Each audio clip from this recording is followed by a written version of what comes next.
रात का समय था और गुंजन ट्रेन में अकेले सफर कर रही थी। बड़ी अजीब बात है, ये ट्रेन तो पूरी खाली है, सिर्फ ये 2 आदमी और औरत ही दिखाई दे रहे हैं। गुंजन के सामने एक आदमी बैठा था और दूसरी तरफ एक औरत। अचानक से वो आदमी ट्रेन के बाहर देखता है और जोर से चिल्लाकर कहता है, राजगढ़ का स्टेशन आने वाला है, सब लोग चौकन्ने हो जाओ। इतना कहकर वो आदमी आंखें बंद कर लेता है। ऐसा लग रहा था जैसे वो सो गया हो। ये देखकर गुंजन चौंक जाती है। अरे ये क्या था, बड़ा ही पागल आदमी है, ऐसे अचानक से चिल्लाया क्यों? और इसके चिल्लाने के बाद बाकी सब भी आंख बंद करके सो गए। अजीब है। मगर तभी एक औरत की आवाज पूरी ट्रेन में गूंजने लगती है। आ गई, मैं आ गई, भेलपूरी बेचने आ गई। बोलो बोलो, किसे खानी है मेरी लाल लाल चटपटी भेलपूरी? अरे वाह, मुझे तो लगा ही नहीं था इतनी रात गए मुझे ट्रेन में कुछ खाने को मिलेगा। कब से भूख लगी थी, मगर अच्छा ही है ये भेलपूरी वाली आ गई, अभी पैसे निकाल लेती हूँ।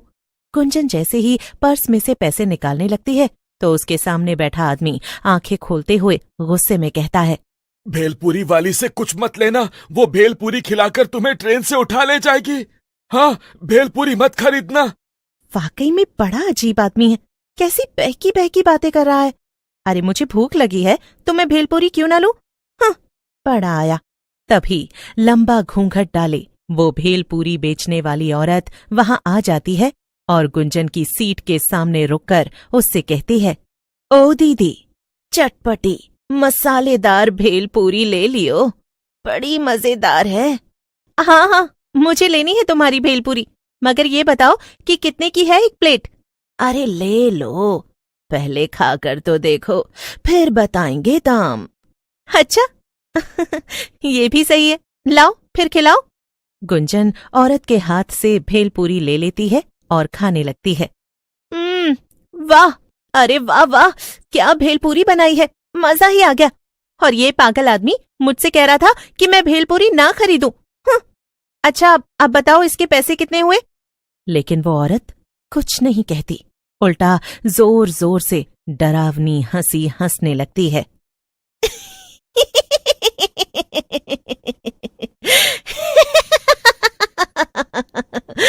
पैसे? नहीं नहीं, कुछ और लगेगा।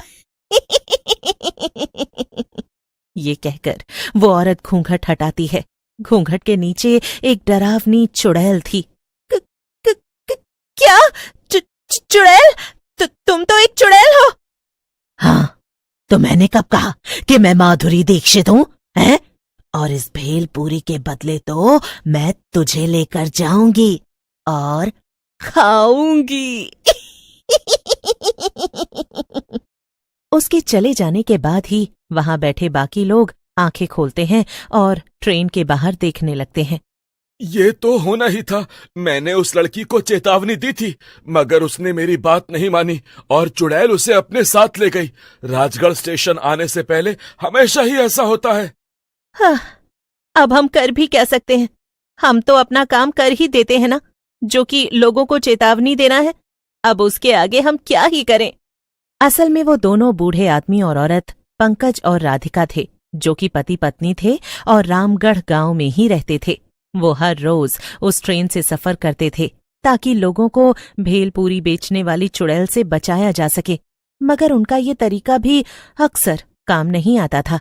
फिर एक दिन सुबह सुबह पंकज कहता है, राधिका, क्यों ना हम किसी तरह ये ट्रेन चलना ही बंद करवा दें। अगर ट्रेन चलेगी ही नहीं तो चुड़ैल भेलपूरी बेचने आएगी ही नहीं और ना ही लोग गायब होंगे, ना मरेंगे। वो स्टेशन मास्टर है ना रघु भाई, हम उनसे जाकर कहेंगे, उनकी बहुत पहुंच है। वैसे भी इस ट्रेन में ज्यादा लोग आते ही नहीं, वो बात करेंगे तो ट्रेन जरूर बंद हो जाएगी। अच्छा, तो फिर आओ अभी जाकर उनसे बात करते हैं। रघु सिर्फ स्टेशन मास्टर ही नहीं था, बल्कि गांव का सबसे अमीर आदमी भी था। उसकी दूसरे गांवों और शहरों में खूब पहचान थी। अरे आओ आओ पंकज भाई, कैसे आना हुआ? रघु भैया, आप तो जानते हैं कि हमारे स्टेशन से गुजरने वाली जो ट्रेन है, पिछले 3 महीनों से उस पर एक भेलपूरी बेचने वाली चुड़ैल का साया मंडराने लगा है। वो रात को आती है और जो भी उससे भेलपूरी खरीदता है उसे अपने साथ ले जाकर मार देती है। हाँ हाँ, मैंने ऐसी बहुत सी अफवाहें सुनी है, पर मैं क्या करूं? भैया, आप ना ये ट्रेन ही बंद करवा दीजिए। ट्रेन बंद हुई तो ना तो भेलपूरी बिकेगी, न लोग गायब होंगे। क्या? एक चुड़ैल की कहानी के चक्कर में ट्रेन बंद करवा दूं? अरे मैं बड़े साहब लोगों को जाकर ये बोलूंगा तो वो मेरे ऊपर हंसेंगे, समझे? मगर रघु भैया, सच तो यही है ना? जो ना माने उससे ट्रेन में रात में सफर करने को कहिए, फिर वो भी इस पर यकीन कर लेगा और ट्रेन बंद करवा देंगे। बेचारा पंकज उदास होकर वापस अपने घर आ जाता है। कुछ नहीं किया ना रघु भैया ने, मैंने तो पहले ही कहा था। अब आप काम पर जाइए और रात में जल्दी लौट आइएगा। हमें ट्रेन में भी जाना है, लोगों को बचाने। रात होते ही पंकज और राधिका फिर से दूसरे गांव के स्टेशन पर पहुंच जाते हैं और अपने गांव जाने वाली ट्रेन में बैठ जाते हैं। राधिका के पास बड़ा झोला था। वो उसे खोलकर पंकज को दिखाती है तो पंकज चौंक जाता है। उस झोले में बहुत सारी भेलपूरी थी। हाँ, जब आप काम पर गए तो मुझे एक आइडिया आया और मैंने खूब सारी भेलपूरी बना ली। अब मैं चुड़ैल से पहले सबको भेलपूरी बेच दूंगी और फिर कोई भी उसकी भेलपूरी खरीदेगा ही नहीं। राधिका खड़ी होकर सबसे कहती है, ले लो, स्वादिष्ट लजीज भेलपूरी ले लो। ऐसी भेलपूरी कभी नहीं खाई होगी। अच्छा, इतनी अच्छी है क्या? लाओ फिर, जरा मुझे भी खिलाओ। ले लो जी, सब लोग लो, सिर्फ 10 रुपए की है। रामगढ़ का स्टेशन आते आते राधिका ट्रेन में बैठे सभी लोगों को भेलपूरी बेच देती है। हाँ, हो गया जी, अब तो आज इनमें से कोई भी और भेलपूरी नहीं खरीदने वाला। तभी पूरी ट्रेन में चुड़ैल की आवाज गूंजने लगती है। ले लो, खट्टी मीठी भेलपूरी ले लो। पंकज जोर से चिल्लाता है, रामगढ़ स्टेशन आने वाला है, कोई भी घूंघट वाली औरत से भेलपूरी मत लेना, सब आंख बंद करके सो जाओ। इतना कहकर पंकज और राधिका आंखें बंद करके बैठ जाते हैं, लेकिन वहां बैठे बाकी लोग ये देखकर दंग थे। अरे, ये दोनों आंखें बंद करके क्यों सो गए? भेलपूरी वाली ही तो आ रही है, कोई चुड़ैल थोड़ी है। हाँ। तभी घूंघट डाले चुड़ैल शीतल की सीट के सामने आकर खड़ी हो जाती है। ले लो, खट्टी मीठी भेलपूरी ले लो। एक बार खाओगे तो दोबारा कभी नहीं खा पाओगे। हैं? क्या मतलब? मेरा मतलब, एक बार मेरी भेलपूरी खाओगे तो दोबारा कहीं और से नहीं खाओगे। हाँ, वैसे तो हम पहले ही भेलपूरी खरीद चुके हैं, मगर तुम अपनी भेलपूरी की इतनी तारीफ कर रही हो तो खिला ही दो। हाँ, लीजिए ना। लेकिन चुड़ैल शीतल को भेलपूरी देती इससे पहले ही राधिका बीच में बोल पड़ती है, नहीं, इसकी भेलपूरी मत लो, ये एक चुड़ैल है, ये तुम्हें ले जाएगी। क्या? कुछ भी? मैं सच कह रही हूँ, तुमने भेलपूरी खाई तो ये तुम्हें ले जाएगी। अच्छा, मगर मैंने तो तुम्हारी भेलपूरी भी खाई थी, तुम तो मुझे चुड़ैल बनकर अपने साथ नहीं ले गई। देखो, मैं तुम्हें चेतावनी दे रही हूँ, इसे मत खाना। शीतल जैसे ही भेलपूरी खाने जाती है, राधिका उसे रोक देती है और उसकी जगह वो चुड़ैल की भेलपूरी खा लेती है। वाह वाह, चलो फिर, अब मेरे साथ मेरा खाना बनने चलो। चुड़ैल राधिका को उसके बड़े भेलपूरी के झोले के साथ उठा लेती है। ये देखकर वहां बैठे बाकी लोग चौंक जाते हैं। बेचारा पंकज बहुत रोता है, मगर वो कर भी क्या सकता था? अब तो उसके पास एक ही काम था और वो था अकेले ही लोगों को बचाना। अगले दिन फिर से वो रात में ट्रेन में आकर बैठ जाता है। फिर जैसे ही घूंघट डाले चुड़ैल भेलपूरी लेकर वहां आती है। भेलपूरी ले लो, खट्टी मीठी। लेकिन अब तो पंकज भी जान गया था कि लोग उसकी बात नहीं सुनेंगे। लेकिन तभी कुछ ऐसा होता है जिसे देखकर पंकज चौंक जाता है। वो चुड़ैल पंकज के पास आती है।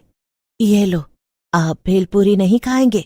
पंकज कुछ कहता उससे पहले ही चुड़ैल उसे भेलपूरी खिला देती है और भेलपूरी खाकर पंकज सब समझ जाता है। यानी तुम वो चुड़ैल नहीं बल्कि राधिका हो? हाँ, लेकिन अब मैं एक चुड़ैल बन चुकी हूँ, और जब मैं चुड़ैल बनी तो मैंने उस दुष्ट चुड़ैल को हराकर खत्म कर दिया और उसकी जगह ले ली।